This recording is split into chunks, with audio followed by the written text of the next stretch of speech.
Hello and welcome to another live match reaction show on Football Talk Podcast. My name's Ozzy and I'm your host for this evening. Liverpool managed to notch up a great win almost 48 hours ago as they comfortably beat Brighton 3-0 at Anfield. So during the show, I'll do a quick match review. Plus, we'll discuss some rumors that have been circulating the last day or two, um, unfortunately involving one of our players being Real Madrid bound, which is not a conversation that we like to speak about. But hey, we have to do it. Plus, there's other rumors regarding players being linked with a summer move to Liverpool. So let's start with the match review. And of course, that is the game that took place early in the weekend against Brighton. Now, before the match even begun, Szoboszlai returned to the lineup after his suspension against Sunderland midweek, but due to our injury crisis, he remains at right back. Not a position I like him to play in a team, but nonetheless, he still performed at a high level as always. Curtis Jones also returned to the lineup as it was his first start since the spat with Arnold Slot against Burnley, and Chiesa gets a rare start, which I'm sure he probably thought was a prank when he was informed. So I guess miracles do happen, Federico. But Liverpool started the game very positively, and Curtis Jones was very close to scoring a goal after he shot from the edge of the box, took a huge deflection, but was inches away from hitting the top bins. Salah, who looked really impressive during the game, brought out the burners as he skips past Cardioglu with complete ease, goes through on goal, applies a low shot from a tight angle, but saved by the keeper. Kirkis has a moment where he's through on goal, applies a shot, but Jason still carries it over the bar for a corner. Then moments later, Kirkis becomes provider as he whips in a fantastic low cross into the danger zone. Curtis Jones, with the well-timed run, enters the 6-yard box and smashes it from close range to open the scoreline. Perfect time for Liverpool to score just before halftime, but Brighton almost got the equalizer as Gomez was through on goal, but fortunately for us, Allison made the crucial block. Now, in terms of the second half, Liverpool doubled the lead, and what a goal it was. That's my kind of football there. Gakpo switching the play from one wing to the other, finding the Egyptian king. And as he found the Egyptian king, he cushions the ball perfectly to Szoboszlai. And Szoboszlai drives forward and smashes the ball into the corner. What a strike it was from our number 8. Then moments later, Salah showed his directness once again, taking on Kadioglu on the outside, pretty much making him drop to the ground. Then he finds himself inside the box, tries to pull the trigger, but he was fouled by Lewis Dunk, so penalty awarded. And Mohamed Salah steps up and, as always, smashes it into the right hand side to make it 3-0. Our wonder kid, Ruben Gamoa, came on and made an instant impact, hitting the back of the net, but unfortunately, it was ruled out for offside. But having a look at the replay, I thought it was the wrong decision. It looked like he was onside in that moment. So a bit of a shame for the young player. But speaking of Rio, he was in action earlier yesterday for the under 21s as Liverpool were victorious against West Brom. So if you haven't seen the goal, make sure to check it out on YouTube or your social media because it was a fantastic strike. But back to the game overall, a great win for the Reds. Now I'm hoping that this victory is the start of something where we can go on and actually win consecutive games. Of course, we can't get too ahead of ourselves, but the quality in the squad shows that we are more than capable of finishing teams and winning games in a positive manner. That's something that we've been crying out for a long time. So hopefully, you know, the things have changed and Liverpool are playing more adventurous football. But yeah, only time will tell if that is going to happen. So in terms of standout performances for me, Szoboszlai, mm, he's been called as the best in the world according to Mohamed Salah. And who would disagree? Szoboszlai has been by far our best player by a country mile. And I'll go far as to say that he's been the best midfielder in the league. ignore Arsenal fans. They've got this sort of delusional opinion that Declan Rice is some next level generational talent that could win Ballon d'Or this season. So yeah, you're always going to get biased takes from Arsenal fans. But I think overall, I think Szoboszlai has been the best midfielder in the league. From a personal point of view, I'm very pleased for Szoboszlai, and this isn't a "I told you so" moment, but it kind of is because I've been speaking lyrical about Szoboszlai for at least a couple of years now. I did a reel when we first signed him where I said that he could be our Kevin De Bruyne in terms of style of play and influence in the team, and I think he's showing that this season. Some are even comparing him to Steven Gerrard, which I understand and partially agree with, but there's a long road before we can compare to, as Gerrard did it for a large part of his career. But Szoboszlai is showing that he has the ability to be just as influential as Gerrard was for us all those years ago. So fantastic, performance from him yet again. In terms of Mohamed Salah, I thought that was a fantastic performance from him. A prime Salah performance there, taking on the fullback, dropping him to the ground on plenty of occasions with his direct dribbling. The assist for Szoboszlai's goal was just sublime. So look, onwards and upwards for Mohamed Salah. But there are still some haters out there who think Salah is done. Well, I have to disagree. Salah has 15 GA so far this season. Yes, it's not the high level of numbers that we expect from Salah, but he has a better ratio than the likes of Saka, who people say he's the best in the league, which I don't agree with. So, he's not hitting the numbers that we're used to seeing Salah do over the years, but that doesn't mean he's become a dead player overnight. So people need to put some respect on Salah's name because he's still a quality player, in my opinion. And just because he hasn't scored 30, 40 goals doesn't mean he's having a poor season. You've got to put context into the output that he has produced so far this season. Now, in terms of Herkes, I was very impressed with his performance, and he's looked really good in the last few weeks. His all-round game has been supreme. He's finding the right balance in his play. He seems more confident, more measured in his approach. He's basically playing like the Bournemouth Herkes from last season, which made him the best left back in the league. So very positive and very encouraging from Kirkes, and long may it continue. And another player that stood out for me was Curtis Jones. Another positive performance from Jones, and for me, not a surprise.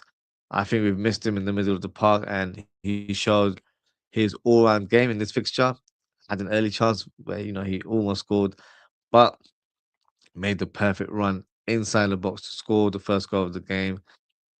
I just hope Arsenal can swallow his pride and play Jones more regularly, as I think it is fully deserved, and he deserves to be in the lineup week in, week out.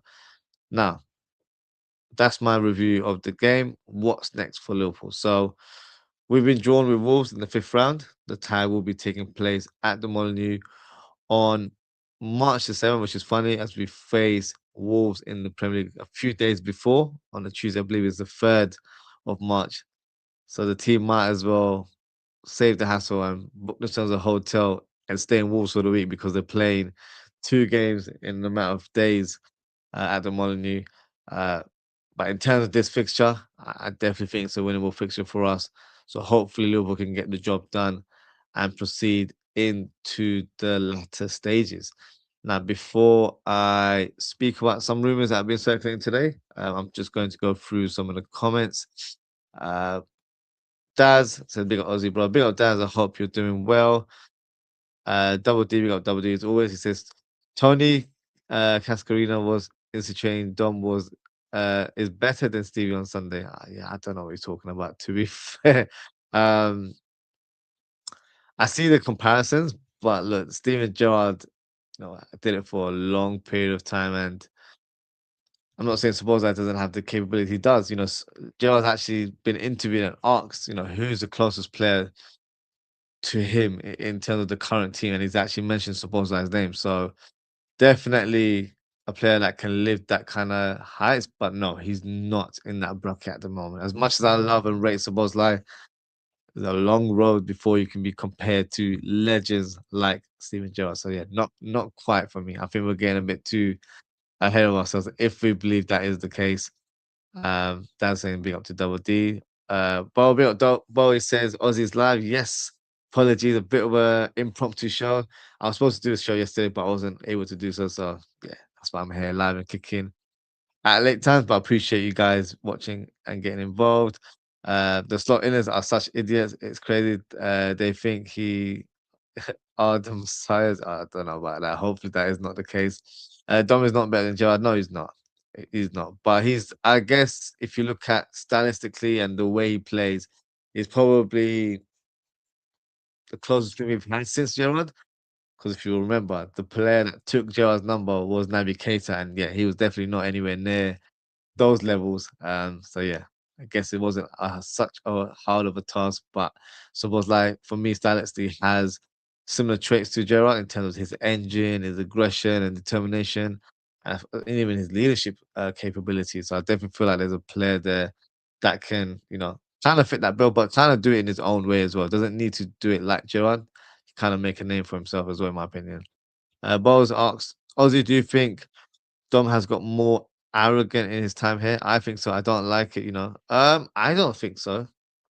Um, if you've sort of seen his interviews over the years, this is the thing. There's always a fine line between arrogance and confidence.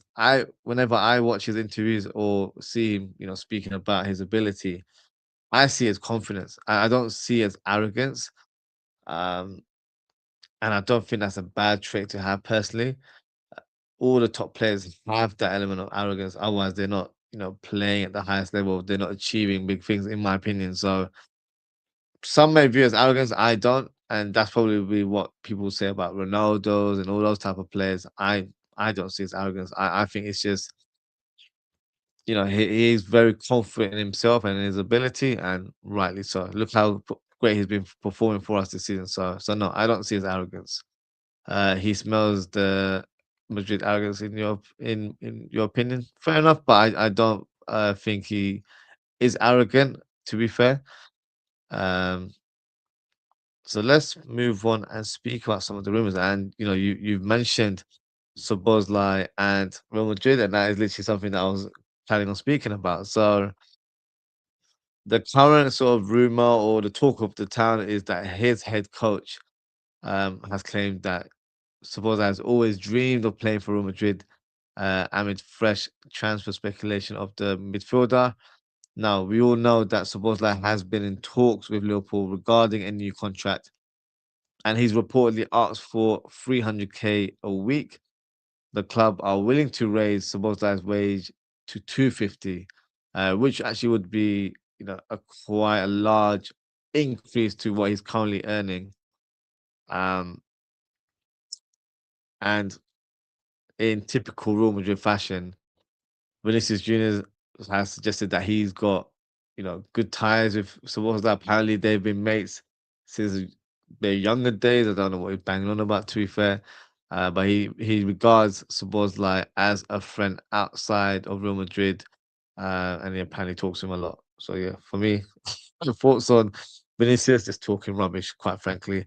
In terms of Szoboszlai and Liverpool contract negotiations, um, I think he's currently earning 120k a week. So if Liverpool offering 250, I still feel like that's a good amount. But the thing is, if you've got a team like Real Madrid after your player, you have to look at their sort of salaries that they're paying their players, and the likes of Bellingham. I think he's on like 350. Schumann on two something as well. So you have to kind of meet the middle ground and give him what he's worth. And quite frankly, he's been phenomenal for us this season. Um, Obviously, it's not my money, but I'd go on to say, look, give him 300k. I think he's fully deserved.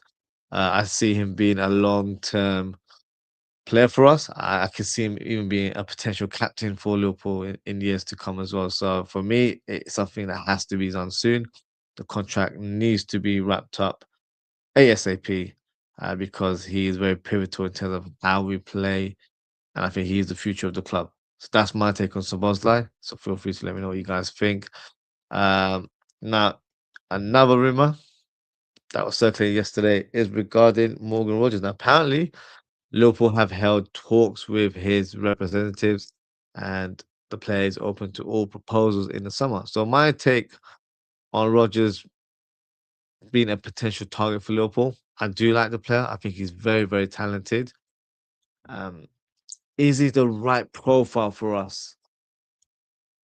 I would say yes, but with a little bit of hesitance when I say that because I think Morgan Rogers' natural position is that number 10 role. I think that's the role that he likes to play. I feel like that's the one where he really flourishes in. And I think that's where he predominantly plays for Villa. I have seen him play quite a bit on the left wing. That's probably his secondary position. Um, the positive of signing a player like Rogers would be that even if he was a starter on the left hand side, he could be rotated with Verts in that number 10 role on occasions. And, with the likes of Rio and Gamoa and Gakpo as well, it would be good squad rotation in terms of having Rogers in the squad. Um, so I do like the player. I think he would be a good signing for us. I think he would be an upgrade to Gakpo as well. My only issue would be I think Aston Villa would command a ridiculous price tag. I'm talking the region of 80, 90, 100 million pounds. I think that's the kind of money that they would want. Is he worth that? I don't know. I couldn't say that convincingly. I do think he's a great player, but not at that price. If we're paying 80, 90, 100 million pounds, I personally want someone like an Elise. I know Elise is a right winger, but I would rather get Elise playing for the right wing and then play someone else or get someone else for the left wing, a completely different profile altogether. So that would be my take if we're going to spend that kind of money on a winger. Um, but yes, good player. I don't know if there's any truth to rumor, but only time will tell if there is any weight to the story. Next player, Yan Diamonde. Now, a few weeks ago, he did an interview and it appeared that he confirmed his love for Liverpool Football Club, but he tried to play it down in another interview, suggesting that people made it out that Liverpool is his dream club. He said first and foremost, it's his dad's favorite club, and it was always his great wish to see him play there someday because he loves the atmosphere at Anfield. Uh, he he always raved about Steven Gerrard. Giovanni says that he was too young to see him play. Um, yeah, he didn't have a TV to watch him at the time either. But he says that he has a lot of respect for Liverpool, but he's also very happy at Red Bull Leipzig. So my thoughts on those comments: yes, his father supports Liverpool, which I get, but I do feel like if Liverpool were to show interest in the player, I think he would be fully on board. I do feel like he's tried to play down those comments. Maybe it wasn't received very well in Germany, so he's had to, you know, kind of rephrase what he said or what he meant in that moment. So I do feel like he's trying to just play it down a little bit. But I do feel like he's a Liverpool target. I feel I've seen him quite a few times this season. Uh, I'm sold on him. I think he's a fantastic young talent. The transfer fee will be a big talking point because I think it was rumored to be about 80 million pounds. Uh, so that would be the price that would prize him away from Red Bull Leipzig. But I do feel like he's a very talented player. He's a player more than capable of playing on the left or on the right with complete ease. Um, so he would be a fantastic profile for us to sign. So I would be on board to sign Diomande. So I think this is one to wait and see because I do feel like he is a potential target for us this summer. Now, moving on, some news regarding a former coach, and that is John Heitinga. He's left Tottenham Hotspur with immediate effect after they had appointed Igor Tudor as a new manager, and yeah, he didn't want him around at all. And unfortunately for Heitinga, he was only employed there for about a month, and he's already left the club. So the big question is, should Liverpool bring him back? I think they should. it seemed to be a great combination between him and Slot last season. Whether there's a space for him now, I don't know because I don't know every member of the coaching staff.